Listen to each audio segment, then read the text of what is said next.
Hi, talking about sensitivity settings. In your main controller settings, go right down to the bottom where you'll see advanced settings. From there on you can actually see the three main settings for flight control. While expo settings deal mainly with the controller profile, the sensitivity deals with the dynamic profile. Attitude deals with the acceleration of the aircraft, while the braking deals with the slowing down.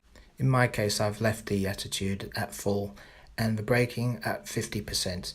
Having this setting at 50% is more friendly for the camera as the drone slows down gradually. In this example, you can see the camera going at full pelt and then slowing down with the braking dynamics as it turns, giving you a more smooth turn or orbit.